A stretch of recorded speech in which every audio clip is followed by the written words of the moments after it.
Hi guys, good morning. It's 9:50 a.m. For today's video ay, hulaan nyo guys kung saan kami pupunta. Twinny kami same kami ng damit, ng pantalon, ng tsinelas, at ng bag. Punta kami sa Tetuan guys dahil magpapareban kami. Papakita namin sa inyo mamaya yung before and after ng mga buhok namin guys. Okay. 10:30 ang sita namin kaya bye bye, update you later. Ito yung buhok namin ngayon guys before mareban. Yan si Banang. Pakita mo yung hair mo. Nagka-curly na. Tapos ako naman tingnan ninyo. Pero sa akin papagupitan ko to guys kasi mahal pag masyadong mahaba. Ayan. Oh, same kami bye guys. Hi guys. Andito na kami sa metro. Maghintay kami. Punta muna kami sa 4 Caminos, then magkakambyar kami. Ayan si Banang. Andito na kami sa Tetuan guys. Pero magte-take out muna kami ng kakainin namin na McDo mamaya kasi anong oras na? 10:47 na. Ayan, mag-order na si Banang. Dadalhin namin doon sa yung menu lang sa amin.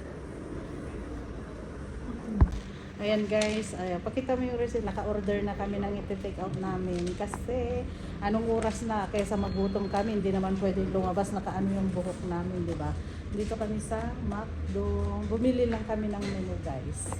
Tapos water yung inumin namin.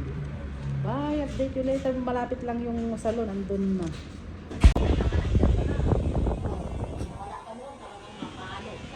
Tapos yung pera ka noon, yung naalala ko yung Wala po.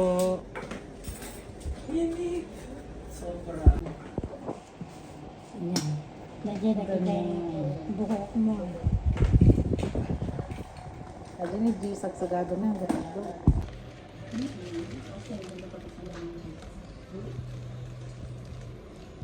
Hindi ka mag-asawa ngayon. Ay, sabi ko, ay, sampalin kita. Tingnan mo kung may babaliktad yung mukha mo dyan sa likod mo. Wah, nagimanda ka. Natakot. You seem to avoid.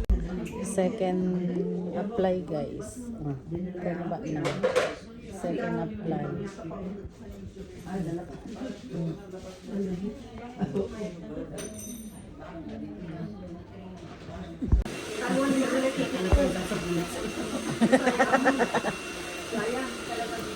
Ang dami din sa mga ay Tia Rosy.